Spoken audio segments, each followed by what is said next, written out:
people who committed the bomb blast. Islam does not give permission to use wrong means to reach the right goal. All 5 categories are to be equally blamed. If you want to stop terrorist attacks, go to the root cause. Stop the injustice. Stop the wrong done to a particular group of people, and terrorism will stop.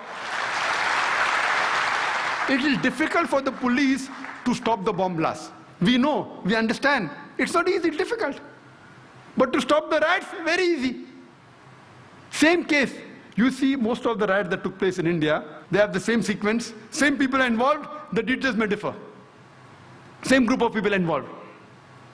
We have the other example of the Gujarat massacre that started on 27th of February 2002 and went on till March 2002. It was followed after the burning of a single coach of the Sabravati Express at Godhra on the 26th of February 2002. We know very well, it is nothing hidden. It's an open secret that this train, the bogie that was burned, according to forensic reports, according to circumstantial evidence, it says that the coach was burnt from inside. There are several evidences. But everything was planned. It was pre-planned. Muslims were instigated, there was a gathering, but they didn't kill. They didn't kill the innocent people. They say that 59 car sevaks were killed, yet it is to be doubted. Yes, there may be a few people that have been killed. Many people who were thought to be killed later on were found alive. So then they kept on changing the statement. So it was an inside job. Babri Masjid, inside job. 9/11 inside job. Godhra inside job. Main people to blame, they are the politicians. Then immediately, next day, from 27th of February 2002, no retaliation, pre-planned. It was a state-supervised massacre of the innocent Muslims in Gujarat. Nothing spontaneous, all pre-planned. And innocent citizens of Gujarat, they were instigated. They were given money, you can see evidence, to kill thousands of innocent Muslims. According to the state of Gujarat, 793 Muslims were killed and 253 Hindus were killed. But according to several human rights organizations, they said approximately 2 to 2,500 innocent human beings were killed. Almost all of them, they were Muslims. Other report says that more than 5,000 innocent Muslims were killed. There were thousands of Muslim women who were raped. There were tens of thousands of Muslims who were asked to leave the house. Their houses were looted. They were burnt. There were tens and thousands of Muslims whose places of business, they were burnt. They were completely destroyed. The people killed in Gujarat massacre is far more the number than the 9/11. The loss of the people of Gujarat, if you add it, it is much more than the loss that took place on 9/11. Yet, according to George Bush, the people who did Gujarat massacre, they aren't terrorists. Only if you harm the Americans, then there's a problem. We know that there are tons of evidence in form of literature, newspaper, booklets. You have the Communism Combat, you have videotapes, VCDs, DVDs, actual recordings of the culprits, the people responsible, yet no action taken. Even the judiciary system, I'm sorry to say, in Gujarat failed. I think they were pressurized by the politicians. So much so that the Supreme Court of India had to pass a remark against the High Court of Gujarat that they were biased and the trials weren't correct. I feel it was mainly the politicians. The Supreme Court of India, they passed a judgment against the High Court of Gujarat that what verdict they gave was wrong. And I feel maybe it was the politicians whom have used the power. And imagine what we find after a couple of months. We have the Akshardham temple massacre. 2 people were caught. They were killed. They are said to be Muslims.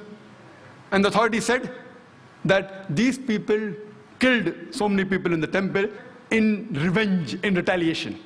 And they said that all this was nothing but retaliation. Islam does not justify that. They may have a logic. These people who did the attack, or the people who retaliated in other ways, they have a logic. They say that thousands of our family members were killed in front of eyes. Our mothers, our sisters have been raped in front of us. We have been looted. We know the person responsible is our neighbor, the person down the street. We meet him regularly. But when we see him, it reminds us of the torture. When they go to the law does not support. So they take the law in the hand. I am not justifying this act.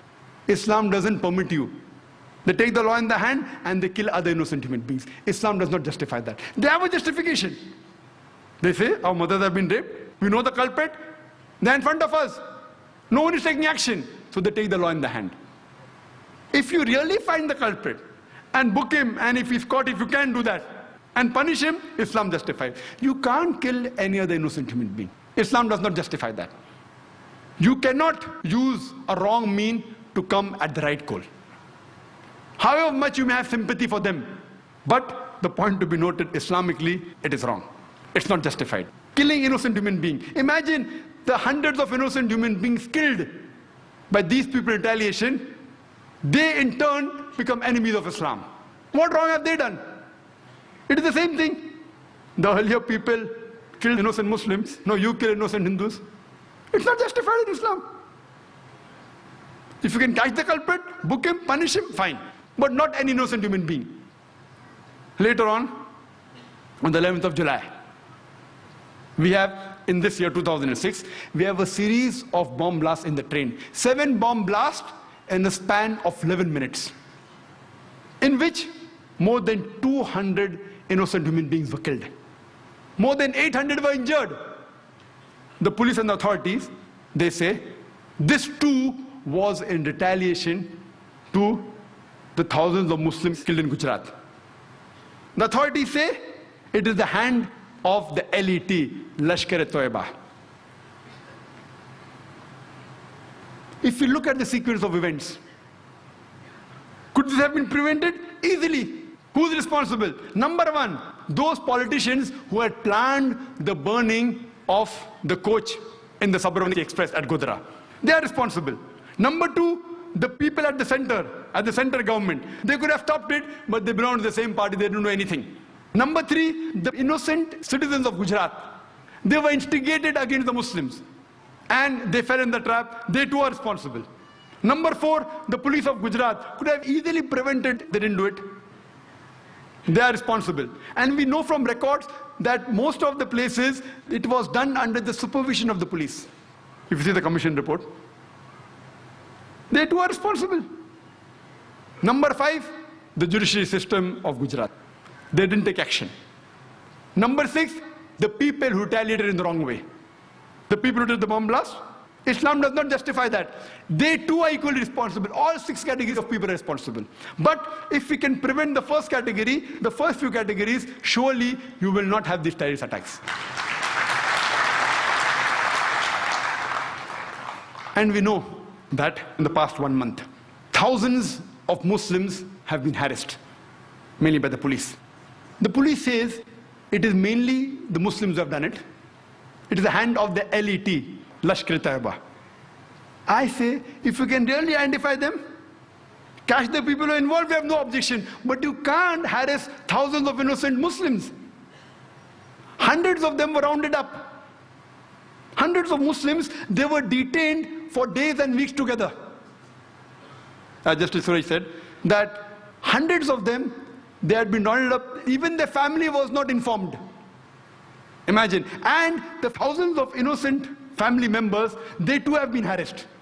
We know about 22 to 25 so far have been officially arrested. All of them, 100%, none of them, not a single arrested case is directly linked with the train bomb blast of Bombay. All of them indirectly related to some other event. If you really catch the culprit, if you have proof, you have no objection. But at random picking up the Muslims, what signals are you sending? We know that about more than 300 innocent people were rounded up in Malvani. More than 300. For what? For interrogation.